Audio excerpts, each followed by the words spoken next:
Okay, so finally, after years of waiting, and I'm not just talking about pandemic throwing things into disarray, waiting for a couple of years and for things being thrown back due to COVID. I'm talking about the people who are the Frank Herbert fans, the diehard Frank Herbert fans from way back in the day who've been anticipating this movie. The people who saw the David Lynch adaptation of the film, of the books, the film with Kyle MacLachlan back in 1984. The people who've been waiting for a real film since then. You're talking years. You've been waiting for this movie. Well, it's finally here. I got to see it Thursday night. We're getting to the review just now, and I am looking forward to it. I've been eagerly anticipating this film, and I'm going to let you know what I thought about it next on That Guy Talks Movies.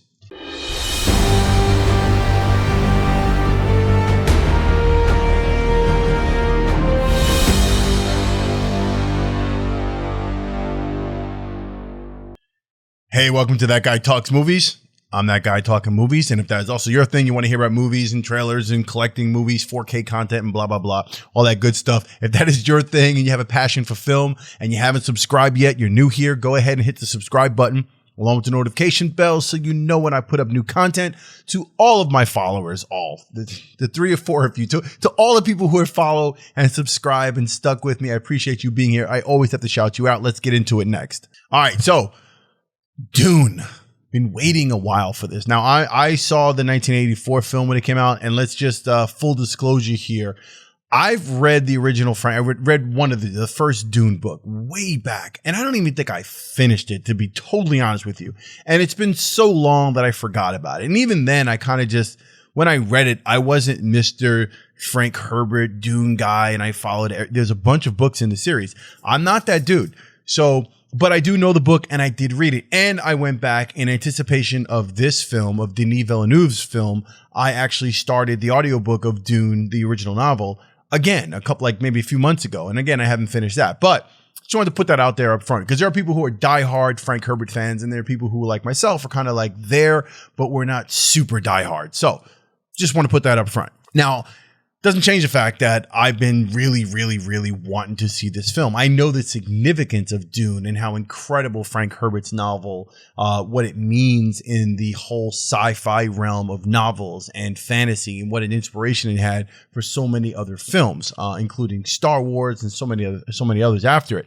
The 84 film, it does hold a place with me. Like I understand that it was incredibly difficult to put that much content into one film, which is what David Lynch tried to do. And there were a bunch of problems with getting that movie made.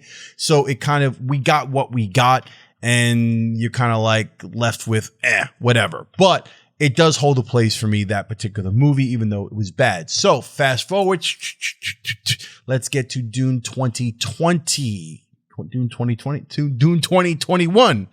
I think this is Dune 2020 if you Google it, but it came out in 2020. Anyway, so I got to go see this in the theater. Now, I saw previously, I got to see in the IMAX theater. I took my son to see there was like a special edition invite only thing for the second trailer when it was released maybe a couple of months ago. And there was like some behind the scenes footage and all these things with Denis and with Hans Zimmer on the score and Timothée Chalamet and Oscar Isaacs. And they did a whole kind of thing, and they did they showed 10 minutes of the film, and then they showed like another 10, 15-minute action sequence from the film. So I got to see that, and that was exciting enough. To be in the theater last night, I saw this on Thursday. I saw this on the 21st. What's today? 21st? 20th. I saw this Thursday, the 20th, and took my son to see it, and we saw it in IMAX, and it was everything I wanted it to be. I'll just put that up front.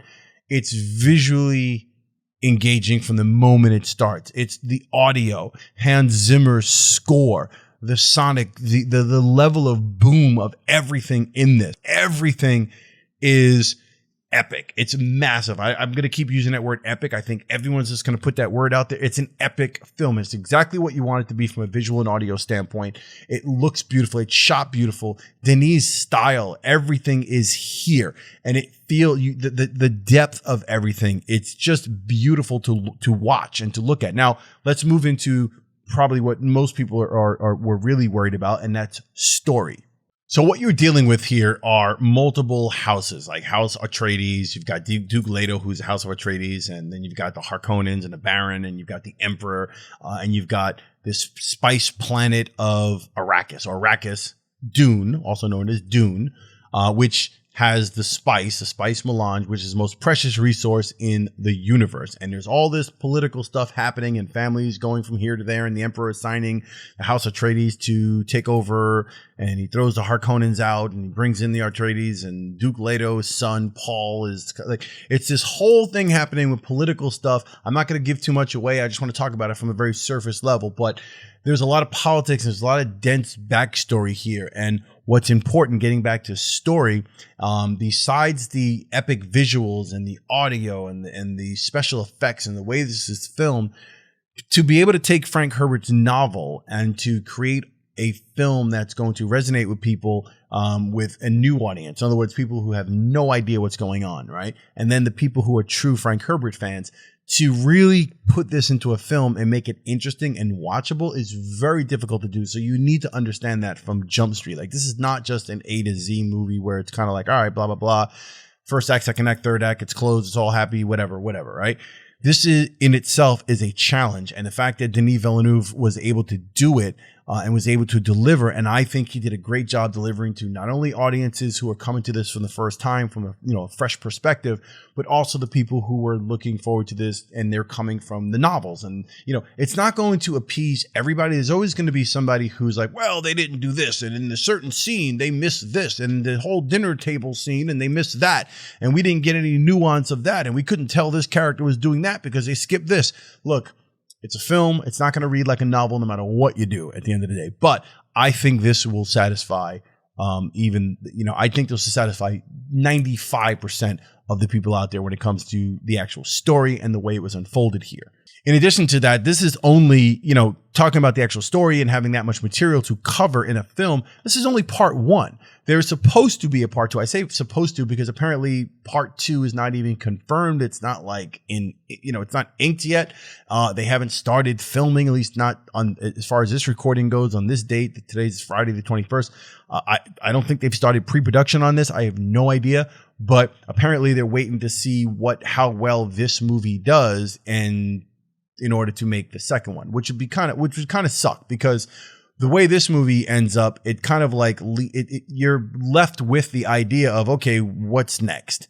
It kind of just tells you, it's like, hey, this is just the beginning, right? And then it kind of like goes off and it stops. So you're looking forward to the second part of this. And I think I hope that the second part is equally as good as this one is, because at the end of the day, if it is, this is going to go down in history as one of the greatest sci-fi epic films ever made. It probably might take the first place spot. That's how good this is.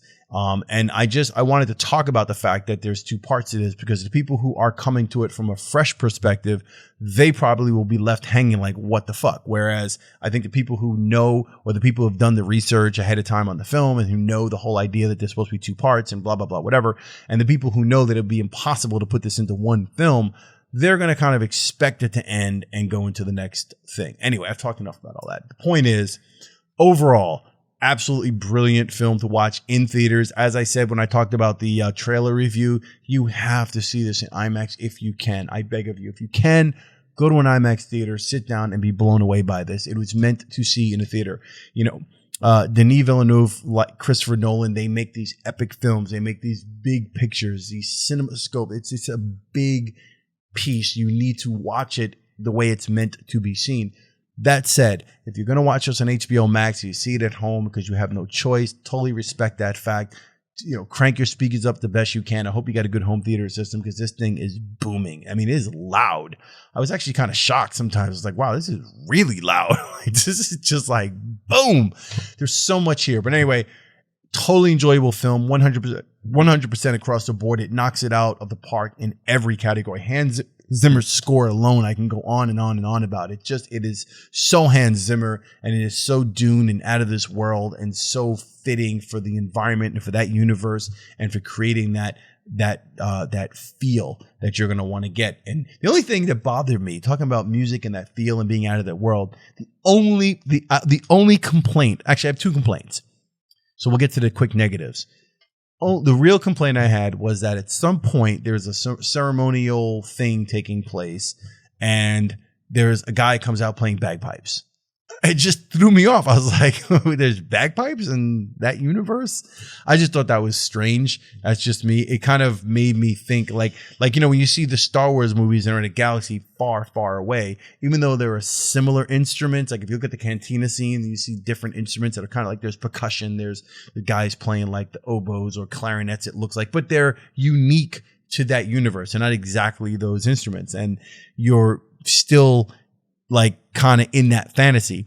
This guy playing the bagpipes in Dune just kind of threw me off because I was like, wait a minute, I feel like I'm now like connected to our world and to Ireland. Anyway, maybe that's just me. Anyone else, maybe you thought about the same thing. The other thing here, if I had to pick a negative, it might just be the editing at times. There's a lot of dream stuff happening here. Like in the original film, the 84 film, a lot of voiceover stuff going on, and you're in the thoughts, like in like different characters' thoughts. You're in their head and you're hearing the voiceover. That happens here too, not as much, but there's a lot of dream sequence with Timothée Chalamet's character. So he plays Paul Atreides, a young Paul, and he's supposed to be like this chosen one, possibly. We don't know yet. And there's a lot of dream stuff going on and premonitions and things happening with him. And that happens a lot. And sometimes there's action and then it just cuts to him dreaming and then it slows things down. That'd be a slight complaint. I understand why it was done. It doesn't ruin the movie, but it was a small thing that I did notice. I didn't mention any of the cast yet or any of the performances, but across the board, everything is flawless. Oscar Isaac, Timothée Chalamet, who, to be frank with you, I don't even remember him from any other movie. He's brilliant in this one. I think he's great. I think he does a great job of holding this role. And this kid who's kind of in that crossroads of like becoming a man, becoming a leader, becoming a chosen leader, one like somebody with these powers. I thought he did a great job at that. Rebecca Ferguson plays his mother. Also, Benny Gesserit, witch, Sufs, whatever you want to call them. Her role in this movie was great. Jason Momoa was great in this movie. Josh Brolin is always fantastic no matter what he does. Josh Brolin was great in this movie. Javier Bardem in this movie, not as much screen time as I would have liked to have seen, but again, there's going to be a second part to this. He was great. Zendaya is absolutely gorgeous, and she's not in this movie a lot because she's kind of like in dream sequences and she's in his head, so it's one of those things, but I guess we'll see her more in the next film. But everyone in this film is beautiful to look at. It's beautifully shot.